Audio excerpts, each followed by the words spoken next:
Quando tu ti trovi davanti a una persona in carne e ossa e figurativamente gli dici: "Lazzaro, alzati e cammina". Guarda, è un'emozione. Io qualche tempo fa, un secondo paziente impiantato a Milano, per caso scoprì che aveva su WhatsApp il suo profilo, era lui in piedi che faceva il segno della vittoria. Ti confesso, ci ho pianto come un bambino. La sensazione quando vedi questi ragazzi che riescono a fare due passi, a stare in piedi, è che in fondo anche noi ingegneri, almeno in questo caso, abbiamo aiutato qualcuno. Quindi insomma una sensazione di gratitudine per aver avuto l'opportunità di farlo e di gioia perché qualcosa di utile forse siamo riusciti a fare.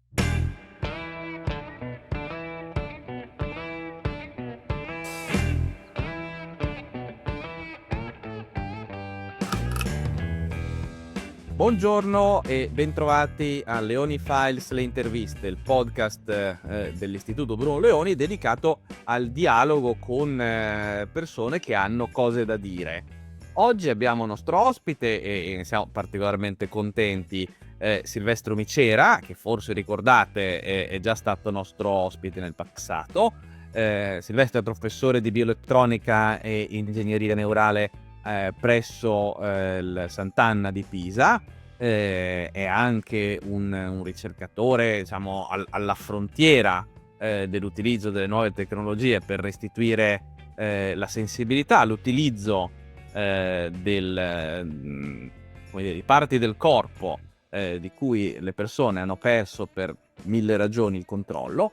Il motivo per cui oggi è nostro ospite è che ha recentemente pubblicato un libro per l'editore Apogeo, si intitola "Possiamo ricostruirlo, riparare e potenziare il corpo umano con le neurotecnologie". Un libro che sostanzialmente fa il punto su quello che la ricerca oggi ci ha consentito di fare, nel senso di restituire capacità che per incidenti, per malattie o per altre ragioni il corpo umano di alcuni soggetti ha perso, ma anche quelle che possono essere, così guardando avanti, i possibili sviluppi e infine quali sono i problemi etici e non solo etici che tutto questo, suscita. Prima di dargli la parola, un ultimo elemento che è importante tener presente, quando, diciamo nell'ascoltare la conversazione che avremo. Silvestro Micera, svolge in questo libro, la funzione del divulgatore, ma la sua principale attività non è quella di fare divulgazione, è quella di fare questo tipo di cose. E quando l'avevamo avuto il nostro ospite, perché aveva partecipato a un gruppo di ricerca che aveva consentito, a 3 pazienti, che avevano avuto lesioni, gravi alle gambe, che avevano perso la capacità di camminare, avevano consentito di, tornare, seppure con qualche difficoltà, a camminare e recuperare anche la sensibilità degli arti pertuti. Ora ci racconterà meglio, in termini semplici che devono essere, come dire, comprensibili da me, quello che fa, dove si può arrivare e dove si può arrivare oggi, dove si potrà arrivare domani. Quindi, anzitutto benvenuto Silvestro e grazie di aver accettato il nostro invito. Grazie, buonasera e grazie a te per l'invito, grazie mille.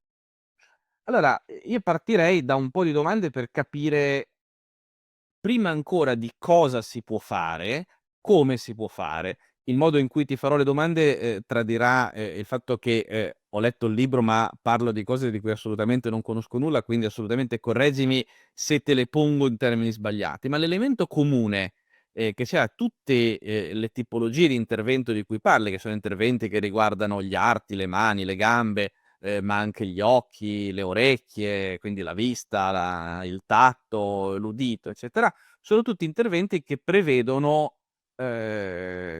l'utilizzo, quindi l'interazione col cervello e col nostro sistema nervoso, che è l'autostrada che, trasporta tutti i segnali elettrici che dal cervello alle parti periferiche del corpo e dalle parti periferiche del corpo al cervello ci consentono di, controllare, il nostro corpo. Ehm, come ci spieghi proprio in 2 parole in cosa consistono queste tecnologie? Cioè, qual è la matrice comune di tutte le cose di cui parleremo, per poi comprendere meglio in che modo intervieni sulla mano, sull'orecchio, sull'occhio e così via? In realtà la matrice comune è Galvani. moltissimi anni fa abbiamo scoperto che generando della corrente e mandando la corrente al sistema nervoso e muscolare lo attivi artificialmente. Galvani lo faceva con le rane, ma il principio è sempre lo stesso. Se io inietto della corrente, come può essere quella insomma della nostra elettricità normalmente, io genero una reazione artificiale nel sistema nervoso e in quello muscolare. Questo è il principio di fondo. Se io inietto corrente, attivo in maniera artificiale quello che normalmente verrebbe attivato per vari motivi. Quindi il mio obiettivo è inserire nel sistema nervoso, in vari punti, il cervello, il midollo spinale, i nervi, eccetera, dei piccoli cippettini, dei piccoli elettrodi che permettano di generare questa corrente. Se io la genero nella maniera giusta, nel posto giusto, attivo nella maniera più o meno corretta quello che si sarebbe attivato in condizioni normali. E quindi recupero una funzione che appunto può essere motoria o sensoriale. Ecco, una delle cose incredibili, faccio un passo avanti e poi torno un passo indietro, le cose che hanno più stupito leggendo il tuo libro è che in alcuni casi attraverso questi interventi si restituisce abilità che sono state perdute. Per esempio una persona ha perso questo è quello della vista è il caso dove siamo meno progrediti rispetto ad altri, ma insomma una persona ha perso la vista o ha perso il controllo di un arto e lo metti in condizione di recuperare più o meno totalmente o più o meno parzialmente quella, ma in alcuni casi si ragiona anche sul dare alle persone dei sensi che non hanno mai avuto, persone nate cieche dalla nascita o sorde dalla nascita, attraverso questi meccanismi, queste tecnologie si può immaginare di potergli donare un mondo in qualche maniera. In linea di principio sì. Quello che noi non sappiamo, perché in gran parte dei casi le persone che vengono reclutate non hanno questo tipo di carattere, quindi non hanno problemi congeniti, ma hanno perso qualcosa per qualche motivo. Quello che noi non sappiamo è che se stimoliamo elettricamente che cosa generiamo, perché il trucco della stimolazione di Galvani è che io riattivo il sistema nervoso nella maniera che veniva attivata precedentemente. Quindi io riuscivo a camminare, stimolo il midollo spinale e il midollo spinale si riattiva come si sarebbe attivato prima del mio incidente. Nel caso di una persona con problemi congeniti, quindi che non ha mai avuto per esempio la vista, allora la domanda è che cosa manca e se quello che manca può eventualmente impedire questo recupero. Questo, diciamo, questo cosa sarebbe questo imparare qualcosa di nuovo in realtà. Però in linea di principio anche questo è fattibile purché ci sia il sistema nervoso completo, no? Se una persona per qualche motivo non ha il nervo ottico, è chiaro che non posso andare lì, però potrei andare in altre parti, perché un aspetto anche interessante è che spesso tu hai per la stessa funzione punti di ingresso differenti. Quindi per la visione tu puoi stimolare il livello della retina, del nervo ottico, ma anche andare alla corteccia visiva che è messa qui dietro. Quindi in realtà può essere, in generale si lavora più con le persone che hanno perso qualcosa e non con quelle che non lo hanno mai avuto, per i motivi che vi dicevo. Non è chiaro quanto il cervello può davvero imparare qualcosa che non ha mai saputo fare sostanzialmente. Ecco, ora proverei a fare un po' una carrellata, diciamo, il tuo libro, diciamo dopo i primi capitoli che danno, come dire, i rudimenti, i riferimenti generali al lettore che, non conosce questi temi e che quindi danno, come dire, dei riferimenti sia medici, biologici per capire dove va a intervenire, sia tecnologici, perché queste cose che ci hai brevissimamente spiegato, cioè come si va a intervenire. Poi ci sono una serie di capitoli che invece ci dicono cosa concretamente si sta facendo. E partirei dal tema forse a te più vicino, perché è al centro di tante tue attività di ricerca, cioè quello degli arti, mani, braccia, piedi, gambe, eccetera. Ora, l'utilizzo delle protesi è un utilizzo per persone che hanno perso per qualche ragione, hanno dovuto subire un'amputazione, eccetera, è un utilizzo antico. Fino a non molto tempo fa le protesi avevano una funzione essenzialmente estetica o nel caso delle gambe pratica, ma erano lì. Poi abbiamo cominciato ad avere protesi come quelle, diciamo, chi ha la nostra età ricorda di Oscar Pistorius, che fu il primo, poi vabbè ha avuto una vicenda drammatica sua, ma insomma, che fu il primo, credo il primo a utilizzare, diciamo, protesi per correre a livello professionista, competendo anche con gli atleti normodotati, aveva delle protesi alle gambe, che però erano protesi anche lì passive, erano grandi lavori di ingegneria per quanto riguardava l'aerodinamica, la flessibilità, la resistenza, eccetera, ma stavano ferme. Quello su cui si sta lavorando e stai lavorando tu stesso, il tuo gruppo di ricerca, i tuoi colleghi, è invece rendere queste protesi sempre più indistinguibili o sempre più simili a una mano, a un piede, a una gamba reali, in particolare restituendo sensi come quelli del tatto, ma anche, cosa che a me ha colpito perché uno non ci ragiona, la percezione spaziale di dove si trova il tuo arto. È una cosa che noi diam per scontato, il fatto che se chiudo gli occhi, so dove si trova la mia mano e quindi se devo prendere al buio un oggetto, so più o meno dove trovarlo. Non è così ovvio se un pezzo del mio braccio invece è artificiale. Come funziona questo tipo di interventi e cosa oggi siamo in grado di fare? Allora, diciamo, per darti un'idea di quanto contino le informazioni sensoriali, c'è un video bellissimo di un mio collega svedese che ha preso delle persone normodotate, gli ha anestetizzato l'arto, gli ha fatto perdere le informazioni di propiocezione, cioè di capire dov'è la tua mano nello spazio. Queste persone non riuscivano più a accendere un fiammifero. Una cosa banalissima come accendere un fiammifero, senza quell'informazione non è possibile. Come si fa? Si fa in realtà in maniera diversa. Per esempio, per avere l'informazione del tatto, quello che si fa è andare a inserire dei piccoli elettrodi, dei cappelli, nei nervi periferici. Quando noi prendiamo con un oggetto con le nostre mani, abbiamo ad esempio nel polpastrello dei sensori tattili che misurano il contatto e la forza che stiamo generando. Questa informazione si trasforma da meccanica in elettrica e attraverso dei piccoli nervi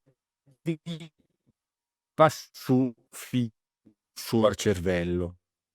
Se io in qualche maniera entro nel sistema nervoso periferico, nei nervi, come galvani, posso generare una corrente. Se questa corrente funziona nella maniera giusta, la persona, pur non avendo più la mano, ha un'informazione alla mano fantasma. Quindi sente che qualcuno sta toccando la sua mano fantasma e quindi in qualche maniera, per analogia, la sua protesi. Quindi l'informazione tattile si prende stimolando a livello del nervo.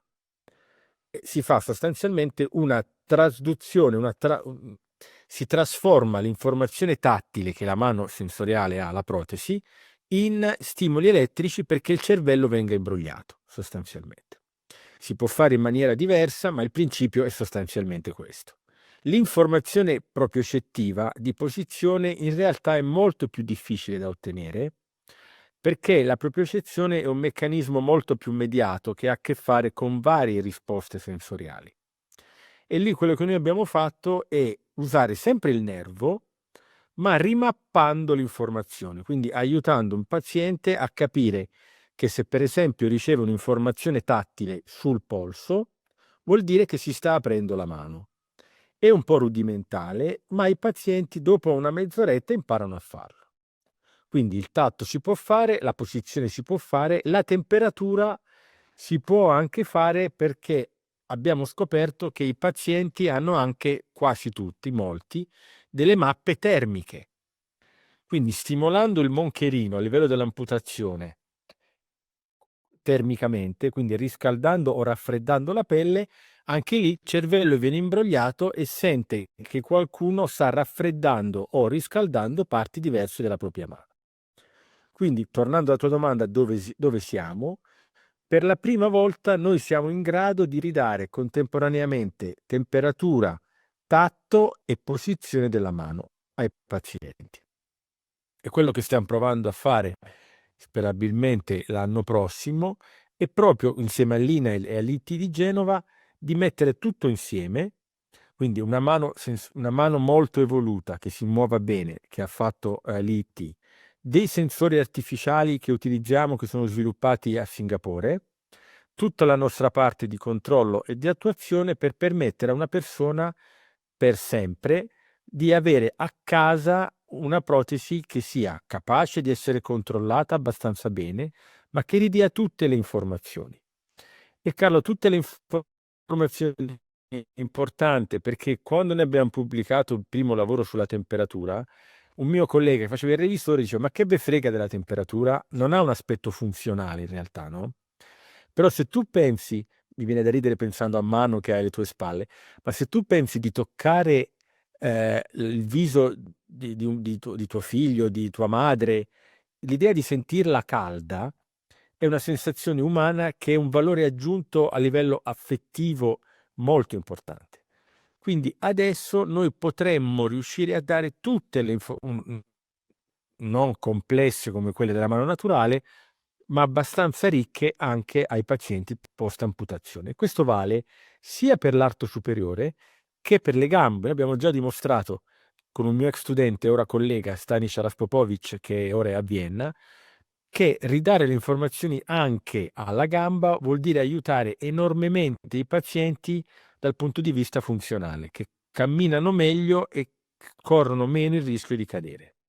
Sì, anche questo è una cosa, diciamo, di cui mi ero reso conto, durante la nostra prima chiacchierata tempo fa. Effettivamente raccontavi che, diciamo, la mancanza del tatto su un'eventuale protesi alla gamba, al piede, eccetera, ti impedisce di capire se stai camminando sulla sabbia, se c'è una buca su un terreno rigido, eccetera, e questo, ehm e concettualmente il tipo di lavoro che fate sulla mano e quello che fate sul piede, o mano, piede, braccio, gamba, eccetera, è simile o sono cose diverse? No, è molto simile. Guarda, io cito sempre quando faccio presentazioni l'idea dei mattoncini Lego, ovvero quando tu scopri che un mattoncino funziona per un'applicazione, se tu riesci a portarlo anche per un'altra applicazione, velocizzi moltissimo il tempo di traslazione clinica.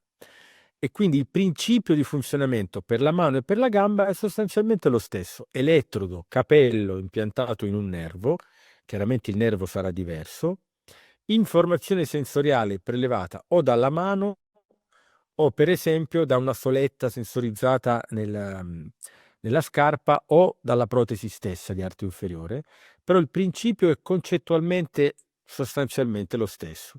Stimolazione dei nervi sulla base delle informazioni di sensori dell'arto artificiale.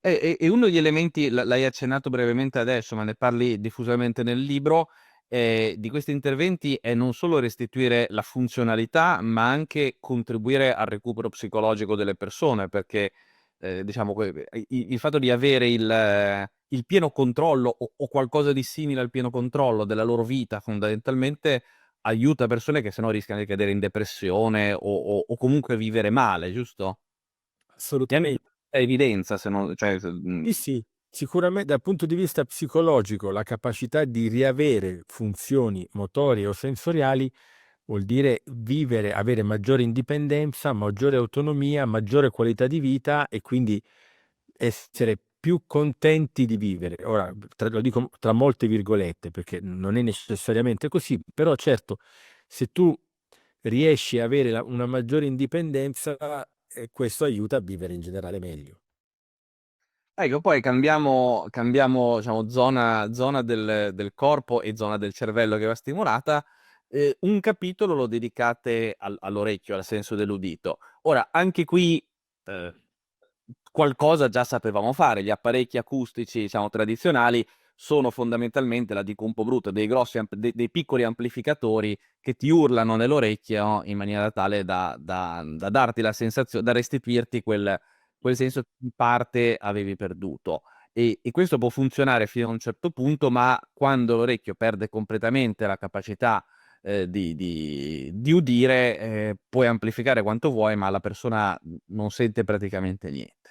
Anche qui state intervenendo con la stessa tipo di approccio, cioè andare a stimolare le comunicazioni nervose. Qui com'è lo stato dell'arte? Allora, il principio anche qui è sempre quello di Galvani, solo che si va ad andare nella coclea. La coclea è una chiocciola che trasforma, come sempre, gli stimoli meccanici, perché il suono meccanicamente si modifica, arriva al timpano, attiva il timpano, l'orecchio medio, arriva alla coclea, la coclea ha delle ciglia, le ciglia si piegano per il vento del suono e questo piegarsi diventa stimolo elettrico. Nelle persone in cui questo non è possibile, perché per esempio la coclea è danneggiata, si entra con un elettrodo dentro la coclea. Fuori rimane un microfono, il microfono trasforma le informazioni del suono in stimoli elettrici alla coclea. La coclea, che ha una struttura tonotopica, cioè andando verso l'interno cambia la frequenza a cui risponde, io posso semplicemente prendere il suono, spacchettarlo in frequenze e andare a stimolare parti diverse della coclea sulla base delle diverse frequenze. Questa è una cosa pensata oramai moltissimi anni fa, che è pratica clinica. Tipicamente quando per esempio, quando un bimbo nasce appena nato, il povero o la povera pediatra cerca disperatamente di capire se c'è un deficit uditivo, perché i bimbi in una fase iniziale del loro sviluppo, se riescono ad avere l'impianto cocleare, non solo, tra virgolette, sentono, ma ne hanno anche un enorme vantaggio dal punto di vista dello sviluppo del linguaggio, perché noi impariamo semplicemente a parlare sentendo il suono che noi emettiamo. Se non lo sentiamo, tipicamente la capacità di linguaggio è molto diminuita. E questa è pratica clinica. Tipicamente vengono già impiantati in moltissimi dipartimenti di otorinolaringoiatria italiani e nel mondo questa tecnologia. È una tecnologia quindi che ha un impatto clinico vero, che però ha ancora dei limiti. Per esempio, la musica si riesce pochissimo a sentire davvero. Quando l'ambiente è molto rumoroso, quello si chiama cocktail party problem, c'è un sacco di rumore, tu non riesci mentre noi riusciamo ad astrarre, se io parlo con te in un cocktail party, io riesco a sentire prevalentemente te, perché riesco a concentrarmi sul tuo suono. Questa è una cosa che con le impianti cocleari attuali non si riesce a fare. E quindi, però anche lì, Galvani dopo un po' ha dei limiti. Io dico sempre che poi alla fine la fisica prevale. Quindi se tu fai stimolazione elettrica, dopo un po', oltre un certo livello di selettività, di capacità di controllare la coclea in maniera quasi naturale, non riesci ad andare. E quindi il passo seguente è passare a nuove metodologie di stimolazione, non direttamente elettrica, ad esempio ottica, acustica, magnetica, e in particolare in questo caso quello si chiama optogenetica, modificare il sistema nervoso geneticamente con un'iniezione di virus per farlo rispondere a livello ottico, generando una trasduzione optoelettronica, quindi dalla luce all'elettricità, che poi è quello che comanda sempre, però potenzialmente in maniera più selettiva. Quindi scusa, l'ho presa un po' alla lontana, ma gli impianti cocleari esistono, funzionano clinicamente, il prossimo passo è renderli davvero vicini all'udito umano, soprattutto per questi due aspetti, rumore di fondo e capacità di sentire la musica. Ecco, hai citato en passant l'occhio e finiamo così la nostra carrellata. Diciamo la vista al momento rispetto alla situazione che descrivi è quella su cui siamo è il senso rispetto al quale siamo un po' più indietro. Nel senso che seppure racconti una serie di, esperimenti, di sperimentazioni, che hanno, come dire, avuto esiti positivi, però questi esiti positivi non sono sufficienti al momento a restituire una parvenza di normalità alla persona che ha perso la vista. Sono, diciamo, incoraggiamenti a continuare a studiare perché ci sono alcuni segnali di ottimismo. Cosa si può fare e come sull'occhio? Allora, l'occhio è di gran lunga il senso più complicato. Per darti un'idea, l'occhio, il nervo ottico è già sistema nervoso centrale, quindi è già cervello, tra virgolette. È molto complesso e quello che noi riusciamo a fare è veramente pochissimo. anche se qualche piccolo timido miglioramento, onestamente, proprio recentemente, dopo l'uscita del libro, l'ex presidente di Neuralink, la startup di Elon Musk, ha creato una nuova società che si chiama Science Prime, qualcosa del genere, Science Corp, scusami. Prima è il sistema che hanno sviluppato, un impianto a livello della corteccia, del cervello, della parte visiva del cervello, con dei risultati pubblicati recentemente abbastanza interessanti. Però quando diciamo interessanti, immagina ombre, cioè vedere dei contorni più o meno precisi con un impatto clinico anche importante, perché non vedere nulla o vedere tante ombre è comunque molto meglio, e, insomma, ti aiuta anche lì a guadagnare indipendenza. Però il vero problema è la ricchezza dell'informazione. L'informazione visiva è un'informazione incredibilmente ricca da tutti i punti di vista, e quindi recuperarla richiede uno sforzo tecnologico che secondo me è ancora molto lontano da essere raggiungibile con le tecnologie attuali. Sicuramente possiamo migliorare le ombre, quindi i contorni. Ripeto, con un impatto clinico, una mia collega dice sempre il passaggio da 0 a 1 è quello che poi per i pazienti davvero conta inizialmente. Poi 2, 3, 4, 5. Ecco, se noi riusciamo a dare non fosfeni, quindi piccoli pezzettini di luce che hanno un impatto clinico basso, ma contorni delle persone o degli oggetti, questo secondo me, aumentando il numero di elettrodi, rendendo la tecnologia sempre più ricca, probabilmente nel giro di un po' di anni è raggiungibile. La visione vera e propria è una di quelle cose che ti dico, probabilmente non la, è molto probabile che non la vedremo noi su questa terra prima che sia raggiunta per davvero. Supponendo, come speriamo, di campare anche tanto, peraltro. Eh. Scusa, la domanda completamente fuori sacco. Nel libro non parli di olfatto e gusto. C'è ricerca anche su questi aspetti o al momento non se ne parla ancora?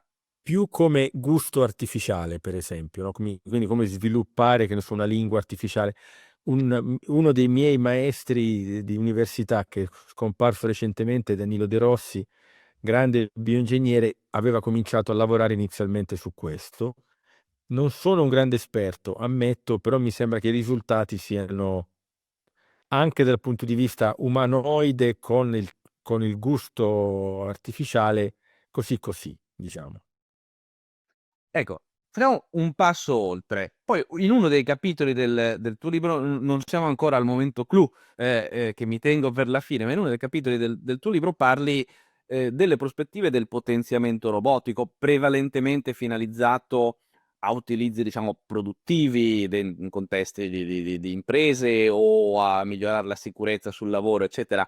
Per esempio, l'aggiunta di arti sovrannumerari, dita aggiuntive e dita sovrannumerarie e così via. Che non sono semplicemente anche qui un braccio robotico che mi metto che mi lego intorno alla vita e che controllo da una tastiera, ma sono per esempio un braccio robotico che mi aiuta nell'eseguire alcune mansioni, ma che controllo in maniera, se non inconscia, comunque molto intuitiva, appunto, non con una tastiera o un joystick che son cose che abbiamo già da tempo. Anche qua, qua la logica mi pare di capire che è diversa, perché non vai a collegarti al sistema nervoso centrale, ma cerchi di sfruttare dei movimenti più o meno inconsapevoli del corpo, per cui quando tu senti che si contrae un certo muscolo, cosa che fai più o meno consapevolmente, il braccio robotico sa che si deve estendere o ritirare. Qual è qui quindi dove si sta andando a parare e cosa abbiamo già? Allora, la sfida in qualche maniera è collegata con il discorso dei pazienti congeniti di cui parlavamo poco fa.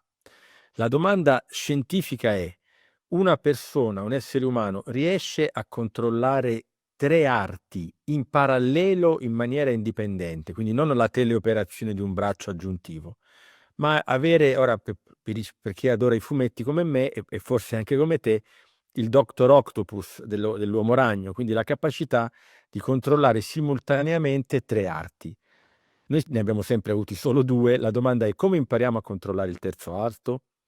Allora, è chiaro che qui la scelta è non invasiva e indossabile perché queste cose hanno a che fare con persone normodotate, quindi ad oggi non ci sono i permessi e io credo e spero che per un po' non ci saranno perché la tecnologia certo non è pronta, quindi devi usare delle cose indossabili. Quindi vuol dire fare sostanzialmente aiutare le persone a trovare un qualcosa che noi chiamiamo null space, spazio nullo, che permetta di non disturbare gli altri due arti, ma di fare il movimento. Per esempio, usare la respirazione per muovere un arto, quindi respirando l'arto si muove avanti o indietro, oppure usare i muscoli auricolari, abbiamo questi muscoli dietro l'orecchio che non usiamo più, ma nel giro di una mezz'oretta più o meno tutti possono imparare a controllarli. Quindi l'idea è di riprendere cose che non usiamo più o che possiamo usare in maniera diversa come la respirazione e controllare il terzo arto.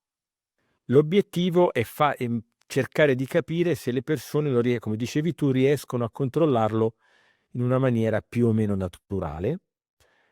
L'applicazione è sicuramente logistica, aziende, eccetera. Può anche essere rescue. Immagina un pompiere che arriva con 3 arti e magari con un arto tiene una trave che cade e con gli altri 2 porta via un bimbo. Però ecco, l'obiettivo scientifico è capire se si può fare e devo dirti la verità, quello che mi ha sorpreso è che effettivamente, con chiari limiti per ora, il cervello è vispo. Quindi riesce abbastanza rapidamente a capire come hackerare il sistema, il suo stesso sistema in realtà, per controllare anche un terzo braccio o un sesto dito, eccetera. Devo dire, funziona abbastanza bene, quindi da quel punto di vista le potenzialità anche non invasive e indossabili, secondo me, di controllo ci sono. Sì, del resto io leggendo il libro, leggendo questo capitolo in particolare, ragionavo su attività che comunemente svolgiamo e che son diverse ovviamente dall'avere un terzo arto, però per esempio quando guidi l'automobile tu entri in un mood per cui in maniera del tutto inconscia, schiacci la frizione, il freno, l'acceleratore, manovri le frecce mentre giri il volante, fai tutta una serie di atti che non sono naturali, che sono appresi, ma che poi dopo, diciamo, con un po' di pratica, un po' di esperienza, diventano del tutto, diciamo, la macchina in quel momento è un'estensione del tuo corpo, in un certo senso. Esattamente. Ecco, Sì, è quello quello che, scusa, no, scusa, è quello che si chiama embodiment, la capacità di prendere qualcosa di esterno e renderlo parte del tuo corpo. E l'obiettivo sarà capire se il terzo braccio, come le protesi per esempio, riesce a diventare parte del proprio schema, del tuo schema motorio, corporeo. ecco, prima di arrivare alla parte finale della nostra conversazione, un'altra curiosità: gran parte degli impianti di cui abbiam parlato, quelli prima, sono impianti interni al nostro organismo, sono, elettrodi, chip, cose del genere, in alcuni casi spiegate addirittura impianti a livello cerebrale, a livello del cervello, quindi immagino con una complessità, da parte del chirurgica, estremamente elevata. Mi ha abbastanza colpito una cosa a cui non avevo riflettuto leggendolo, che spiegate che una delle domande, visto che ovviamente, anche per ragioni di costi e di incertezza, essendo tutte cose più o meno sperimentali, il numero di casi effettivi sono limitati, parliamo probabilmente in alcuni casi di poche unità o poche decine di persone che hanno ricevuto questi trattamenti.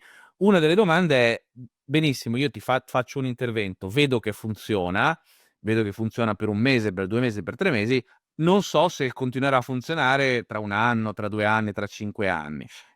Da questo punto di vista, intanto qual è la tua qua ti chiedo un po' di sbilanciarti, di fare una previsione. Qual è la tua aspettativa? Secondariamente, assumendo che dopo un certo periodo di tempo, diciamo 5 anni, l'impianto comincia a funzionare peggio, o a perdere di funzionalità, il problema è intervenire e sostituirlo con uno nuovo, oppure il problema è nella comunicazione tra il sistema nervoso, il cervello e la macchinetta, chiamiamola così? Mm.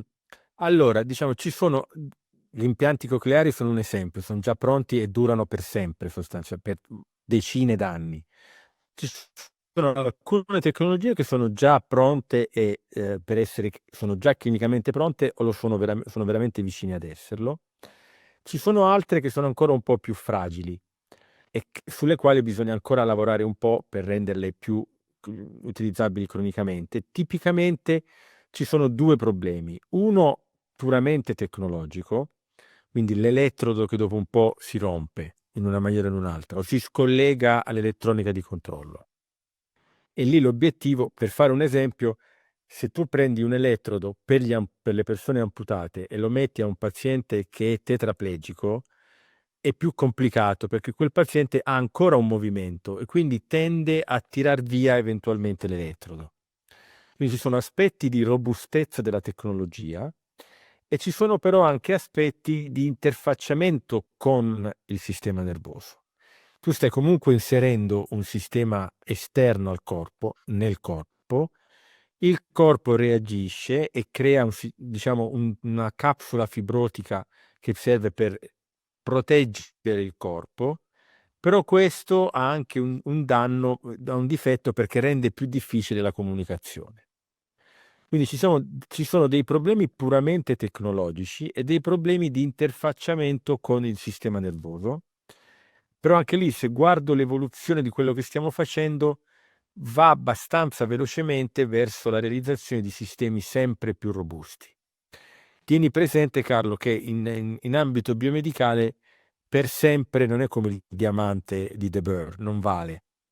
Per sempre vuol dire una decina d'anni. Diciamo, quando tu prendi una protesi di ginocchio, di quelle diciamo, endoprotesi messe nel ginocchio per sostituire meccanicamente il ginocchio, vale per sempre, ma in realtà non dura per sempre, anche quella si consuma. Quindi diciamo, riuscire a arrivare con le nostre tecnologie, come già in alcuni casi accade, a 20 anni vorrebbe dire aver sostanzialmente, tra virgolette, risolto il problema. No, no, certo, cioè molto banalmente, cioè se un conto è una persona della mia età, circa 50 anni, che ha un'aspettativa di vita un po' superiore agli 80 anni oggi, avere la prospettiva di fare un intervento e doverlo ripetere ogni 2 anni, ogni 3 anni, altra cosa è pensare che nell'arco della mia vita attesa dovrò farlo 2 volte, ecco. È chiaro che uno ne farebbe volentieri a meno, ecco, però però c'è un rapporto diverso. Ecco, andiamo verso la fine. La parte finale del libro, in realtà anche all'inizio lo anticipi, è dedicata, diciamo, non tanto alla tecnologia, cioè a dove possiamo arrivare, ma a dove vogliamo arrivare. E svolge questa riflessione ponendo una serie di problemi etici. Uno è abbastanza ovvio, non ci perderei neanche troppo tempo oggi, cioè il rischio, queste son tutte tecnologie, soprattutto nelle prime fasi, destinate a essere estremamente costose, quindi difficilmente potranno diventare nel breve termine quantomeno, disponibili su larga scala, come sono invece tante altre terapie, che a loro volta sono nate come terapie riservate ai ricchi. E questo è un tema chiaramente da affrontare, ma è un tema più economico-sociale che attinente in senso stretto a quello che tu fai, anche se ovviamente è un tema che ti poni. Invece quello che è attinente a quello che tu fai è, la dico un po' da lettore di fantascienza: se siamo in grado di restituire, il tatto, il cammino, l'udito a chi li ha persi, prima o poi saremo in grado di, probabilmente darti un udito più sviluppato di quello naturale, o una forza particolarmente forte nelle mani, nelle protesi, nelle braccia, insomma, il cinema e la letteratura di fantascienza son pieni di questa roba. Immagino che prima o poi potenzialmente ci si può arrivare. A tuo avviso, sono ovvie le opportunità, se io faccio un lavoro molto pesante e mi dai un braccio, una forza sovrumana, semplifichi la mia vita, aumenti probabilmente la mia sicurezza, sono ovvi anche i rischi e che sono appunto il tema di letteratura e cinematografia. Ehm, a tuo avviso, dove si traccia e come si traccia il limite tra ciò che è ragionevole provare a fare, fino a dove è ragionevole provare a spingersi, e invece se c'è il territorio dove è meglio non andare? Allora, guarda, in generale, l- la parte prima è dobbiamo cominciare a discuterne davvero perché ci stiamo arrivando. punto numero uno. Punto numero due, mi preoccupa però spesso vedere che ne discutono, senza offesa per nessuno, prevalentemente persone che di tecnologia non hanno una grande idea. Sta migliorando la situazione, eh. Terzo punto, tipicamente si discute per dire no. Allora, se tu discuti per dire no, tipicamente qualcun altro poi farà sì e tu in qualche maniera hai perso l'opportunità di ragionare davvero su che cosa vuoi fare. Quindi fatta, come dire, salva tutta questa cosa, la domanda vera appunto è dove fermarci e secondo me allora, il punto importante è sicuramente le persone disabili, chiaramente. Sul potenziamento, io devo dire la verità, ho grosse perplessità, perché o tu trovi davvero la possibilità di potenziare in una maniera che sia chiara, cioè, come dicevi tu, che ne so, la persona che fa lavori di fatica ne ha un grande vantaggio perché ha la protesi e quella protesi gli permette di fare cose meglio, magari anche appunto in sicurezza. Però dove limiti questa persona? Cioè questa persona poi se al pub si ubriaca e mi dà un pugno, mi sfascia il cranio. Come facciamo a decidere questa cosa? Io non lo so se c'è una maniera di tenere il bimbo e l'acqua sporca. Però è chiaro che più vai in una direzione di potenziamento e più chiaramente dovrai porti il limite di limitare, porti il problema di limitare questa cosa in qualche maniera, perché se tu la lasci completamente aperta, il rischio che poi si creino veramente società distopiche in cui le persone più ricche magari sono anche più forti e c'è tutta questa idea del transumanismo in realtà ha delle basi in questo, no? Io divento immortale per...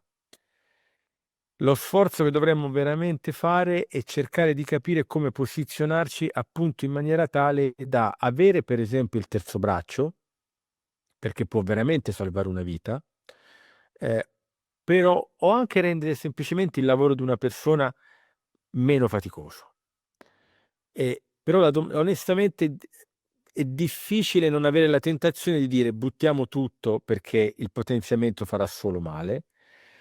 E invece forse secondo me una riflessione su dove fermare anche il potenziamento ci deve essere, anche per decidere lo buttiamo tutto. Però ecco, quello che mi preoccupa è che la discussione è ancora spesso abbastanza, scusa il termine, primitiva e ideologica, che secondo me come dire, diventa difficilissima da gestire, no? E non vedo all'orizzonte, mentre la tecnologia viaggia veloce, nessuna capacità di riflettere insieme in maniera ricca, approfondita, no? Culturalmente eh, non banale, no? Perché uno dice lo tolgo. E ci può stare, no? Che uno dica come la manipolazione del DNA. No, benissimo. Allora a quel punto uno, ma perché lo devi decidere? Perché ci hai fatto una domanda, Carlo, perché non ho una vera risposta. La risposta più immediata è per ora solo disabili, ma dobbiamo decidere ora se il potenziamento ha un senso e ti ripeto, possiamo decidere di no. Però, come dicevi tu, tenendo presente che potrebbe avere anche dei vantaggi, uno può anche rinunciare al vantaggio, basta che noi, scusa, poi chiudo, non lo facciamo con l'idea di Elon Musk, l'unica maniera di battere l'intelligenza artificiale è potenziarci, perché in realtà in quel caso tu stai semplicemente trasformando un problema, cosa faremo dell'intelligenza artificiale, in un altro problema. Quindi anziché averne uno, probabilmente ne avrai due.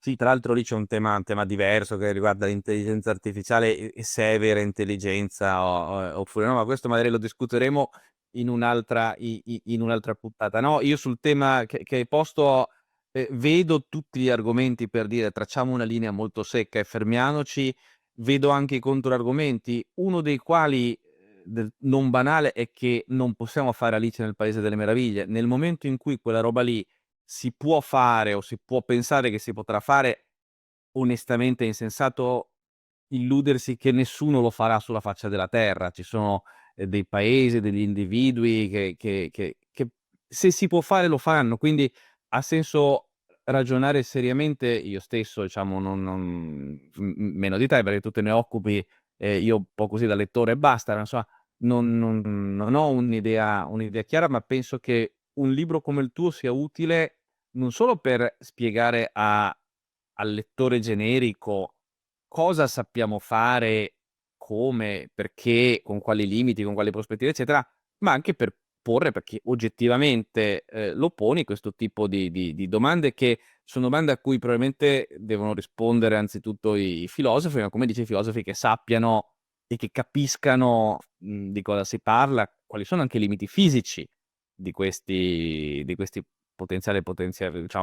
suona male, questi futuri possibili potenziamenti, che però appunto è inevitabile pensare che ci saranno e che si porteranno dietro tanti vantaggi. In un certo senso la storia della tecnologia è esattamente quella roba lì, cercare di potenziare le abilità dell'uomo, prima dandogli degli strumenti, dalla zappa al laser, al computer, all'intelligenza artificiale, e poi intervenendo sul suo corpo stesso. In fondo restituire un'abilità a chi l'ha persa è un potenziamento nel suo sistema di riferimento. Non so se vedi i miei occhiali, Carlo. Io senza occhiali sarei cieco come una ora. Allo schermo ci arrivo, ma non molto altro. In fondo, anche quella è tecnologia, no? No, certo, ed è la tecnologia che ha posto le basi per arrivare, dove siamo oggi. Grazie mille Silvestro Micera. Io son tentato di farti una domanda veramente cattiva, ma Palla, qua palla, vai tranquillo. no, non cattiva, ma quando tu ti trovi davanti a una persona in carne e ossa e figurativamente gli dici: "Lazzaro, alzati e cammina", non ti viene la vertigine?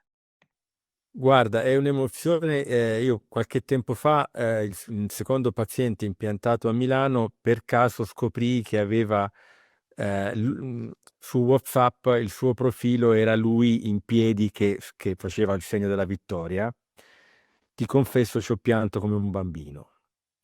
E la sensazione, io dico sempre ai clinici, loro hanno sempre a che fare con pazienti e loro costantemente aiutano le persone.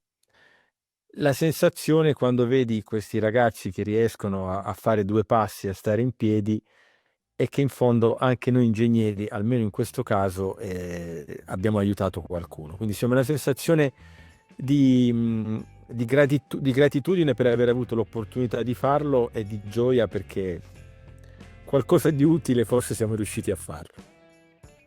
Bene, grazie mille Silvestro Micera. Io credo che chi ci ha seguiti e non compra il libro merita la Geenna, quindi Cattatevillo. Accattatevillo, esattamente. Silvestro Micera, possiamo ricostruirlo. Nell'immagine vedete perché metto l'enfasi su ricostruirlo. Il link lo trovate nella descrizione. Riparare e potenziare il corpo umano con le neurotecnologie. Casa editrice Apogeo. Assolutamente libro da leggere, comprare e regalare Orbi e Torbi. Grazie il libro, grazie di essere stato qua, ma grazie di tutto quello, di fare tutto quello che ci hai raccontato. Grazie a tutti coloro che ci hanno seguiti. Grazie Ci vediamo ancora. Grazie ancora, Carlo.